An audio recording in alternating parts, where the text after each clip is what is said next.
Governor general के तीसरे video में हम आज लॉर्ड कॉर्नवालिस, सर जॉनसन और ब्लेजली के बारे में जानेंगे। तो चलिए वीडियो स्टार्ट करते हैं। इनके कार्यकाल में प्रमुख घटनाएं क्या हुई थी।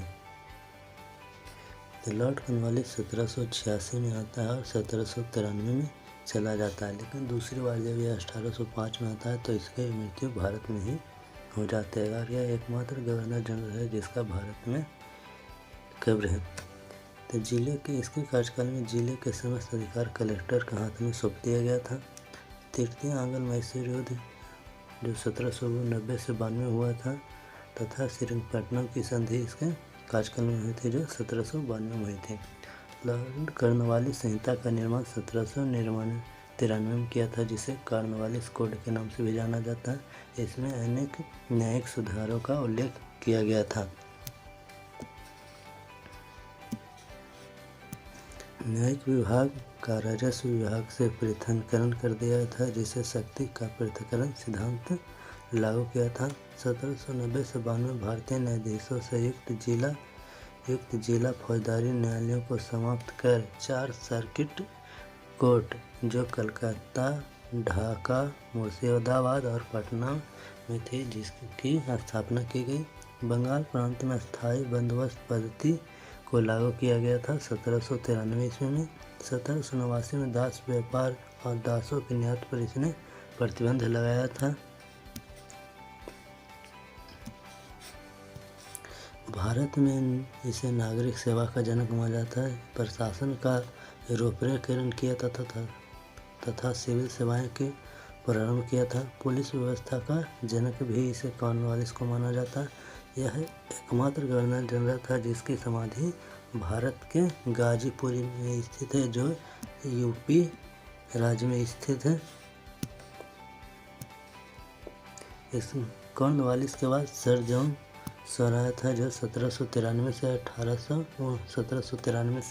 1798 तक रहा था। इसके कार्यकाल में प्रमुख घटनाओं में 1793 का चार्टर अधिनियम है।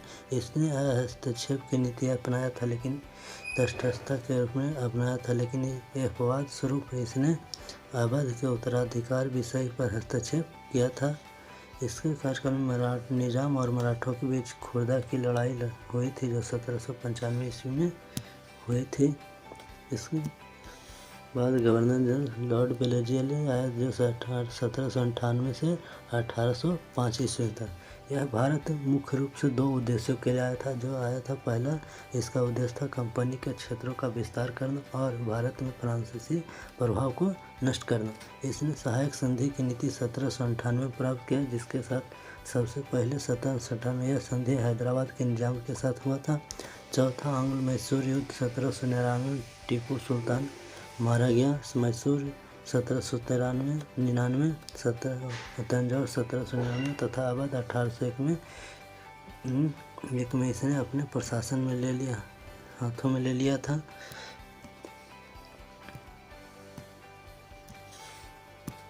बसिन की संधि 1802 में हुई थी। द्वितीय आंग्ल मराठा युद्ध जो 1803 से 1805 के बीच चल रहा था।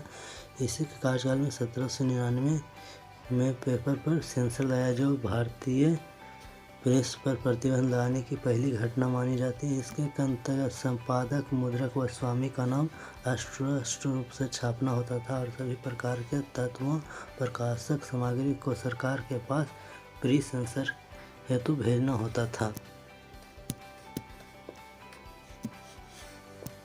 लॉर्ड लेक के नेतृत्व से 1803 ईस्वी में अंग्रेजों ने लाल किले पर कब्जा कर लिया और ऑक्टरलोनी लाल किले का पहला ब्रिटिश रेजिडेंट बना। 1802 में पांडिचेरी को फ्रांसीसियों को वापस दे दिया गया।